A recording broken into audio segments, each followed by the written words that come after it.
अस्सलाम वालेकुम रहमतुल्लाहि वबरकातुहू। मेरे काबिल एहतराम बुज़ुर्ग दोस्तों, मैं Mohammad Mustafa mission shape constitution की जानिब से। मिशन शेप कॉन्स्टिट्यूशन ये एडवोकेट महमूद प्राचा साहब का है, जो एक जिद्दोजहद और मेहनत है कि हमारे देश का आइन कैसे बच जाए। इस देश के आइन को बचाने की पूरी पुरज़ोर कोशिश महमूद प्राचा साहब और उनकी टीम कर रही है। आज मैं आपको जो बात करना है वो जो आज मुद्दा चल रहा है दो मस्जिदों का, बंगाली मार्केट की मस्जिद और ITO पर जो मस्जिद है तकिया बब्बर शाह वाली मस्जिद। इन दो मस्जिदों को रेलवे वालों ने नोटिस दिया है कि ये अतिक्रमण आप खुद हटा लें, ये जो है प्रॉपर्टी है ये रेलवे की है और अगर 15 दिन में आपने नहीं हटाया तो इसका जो नुकसान होगा आप खुद जिम्मेदार होंगे। और इन्होंने ये नोटिस दोनों मस्जिदों पर जाके चिपकाया है।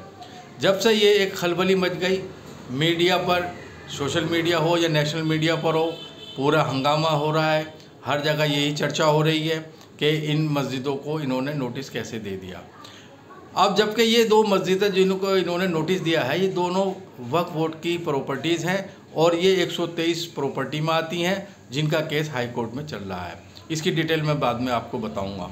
ये दो मस्जिदें वक्फ बोर्ड की मस्जिदें हैं, इसके सारे पेपर, और ये आज से नहीं, ये 250 साल, कम से कम 300 साल पुरानी मस्जिदें हैं, कोई आज की नहीं है और इनके रिकॉर्ड हैं। और जब ये 123 प्रॉपर्टीज़ में है तो इनका केस जब से जो दिल्ली को, नई दिल्ली को राजधानी बनाया था अंग्रेज़ी सरकार ने, ये जब से ये सरकारी कोर्ट सरकार के अंदर आती हैं तो जब से तो इसका रिकॉर्ड है 1915 से लेकर, तो ये जो वो प्रॉपर्टियाँ हैं। अच्छा, अब ये वक्फ बोर्ड वाले हाई कोर्ट जाते हैं और वहाँ से इनको राहत मिलती है। 6/8/2023 तक इनको स्टे मिल जाता है, तकरीबन 10 दिन का, और रेलवे वालों से जवाब तलब करा इसके बारे में। अब चेयरमैन साहब वक्फ बोर्ड के एक वीडियो जारी करते हैं और उसमें कहते हैं कि हमें बहुत बड़ी कामयाबी मिली है। ठीक है, कामयाबी मिली है। अब मैं चेयरमैन, और इसमें इन्होंने ये कहा कि कुछ लोग हमें बदनाम कर रहे हैं, वक्फ बोर्ड को बदनाम कर रहे हैं, जिसकी वजह से इमामों को तनख्वाह नहीं मिल पा रही और भी बहुत सारी परेशानियाँ। अब मैं चेयरमैन साहब से ये पूछना चाहता हूँ कि चेयरमैन साहब, आज आप हाई कोर्ट गए, इससे पहले कम से कम 8-10 मस्जिदें, मदरसे, मज़ार टूट गए, आप कहाँ थे? नंबर 1, ITO पर मस्जिद तोड़ी गई, आप कहाँ थे? नंबर 2, निज़ामुद्दीन गोल चक्कर पर वो मज़ार था, उसका सारा ऊपर सब चीज़ें तोड़ दी, कमरे तोड़ दिए, सारा ऊपर से सब तोड़ के प्लेन कर दिया, जब आप कहाँ थे? उसके बाद चुनाव आयोग के सामने एक मज़ार था, वो तोड़ा गया। काका नगर में 2 मज़ार तोड़ दिए गए, आप कहाँ थे?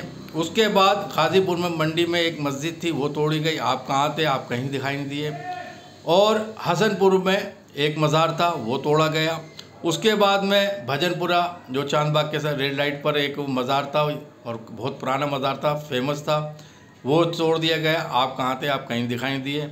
इसके बाद बंगाली मार्केट में एक मस्जिद तोड़ी गई, LNDO के ऑफिसरों ने आके उसको तोड़ा, जबकि इसका केस भी हाई कोर्ट में चल रहा था, आप कहाँ थे? आप कहीं नहीं दिखाई दिए।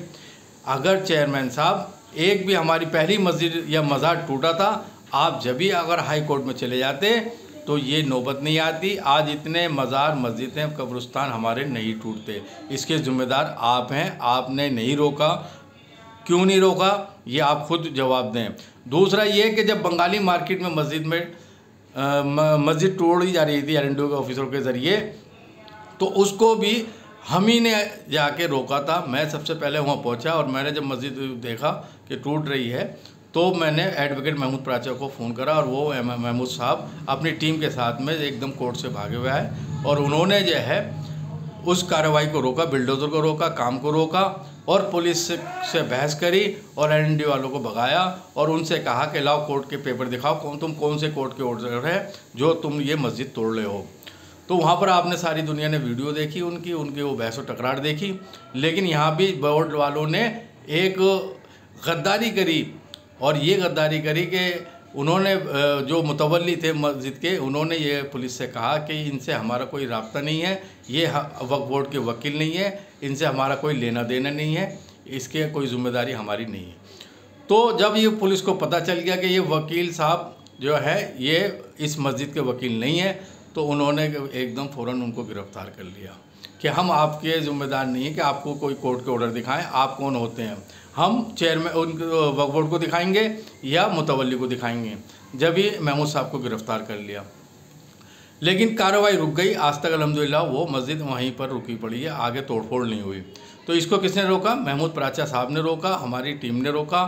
और मैं अब आपसे पूछता हूँ कि आप कहाँ थे? आप क्यों ने, जब सुबह 6 बजे से तोड़ो फोड़ शुरू हो गई थी और इमाम साहब और वहाँ के बच्चे आपको फ़ोन कर रहे थे, मुतवल्ली सब आपको वहाँ पर रोकने की कोशिश कर रहे हैं, आप क्यों नहीं पहुँचे? बोल के आपकी टीम ही नहीं पहुँची वहाँ पर। किसी अगर कोई चाहता तो वो रोक सकता था, लेकिन आपने किस बिना पर नहीं रोकी, ये आप खुद जवाब देंगे। तो मेरा कहने मकसद ये है कि कोई आपको बदनाम नहीं कर रहा, आप भी ऐसे काम कर रहे हैं जो इससे आप बदनाम हो रहे हैं। इतनी मस्जिद मदरसे टूट गए, आपको कोई बदनाम करेगा? अरे आपसे तो सवाल पूछेगा। अगर कौम जागी भी होती, आपके घर के बाहर बैठी भी होती, आपको सबको हिला देती और आपसे इस्तीफ़ा भी ले लेती कि आपके बस की नहीं है कि मस्जिद मदरसों की हिफाजत करो, वक्फ बोर्ड के चेयरमैन बन सको।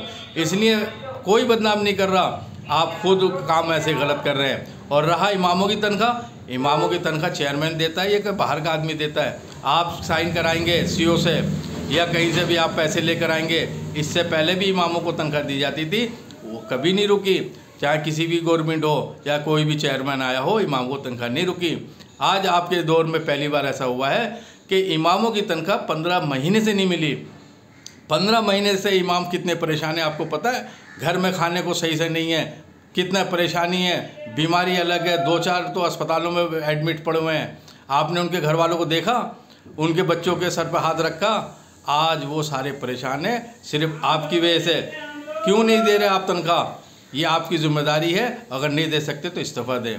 और मेरी आवाम से ये दरख्वास्त है कि भाइयों, वक्फ बोर्ड के उस ऊपर मत रहो, ये आपकी मस्जिद मदरसे की हिफाजत नहीं कर पाएंगे।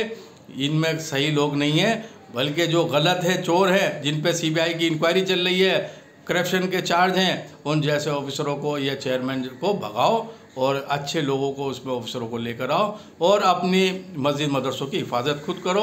क्यों? मस्जिद मदरसे किसी की जागीर नहीं है, बल्कि ये अल्लाह का घर है और अल्लाह की अमानत है। इसकी हिफाजत करना पूरी कौम की ज़िम्मेदारी है। मेरी आपसे सभी से दरख्वास्त है, जागो और अपनी मस्जिद मदरसों की हिफाजत करो, और कोई गलती हो गई तो माफ़ कर देना। अस्सलाम वालेकुम।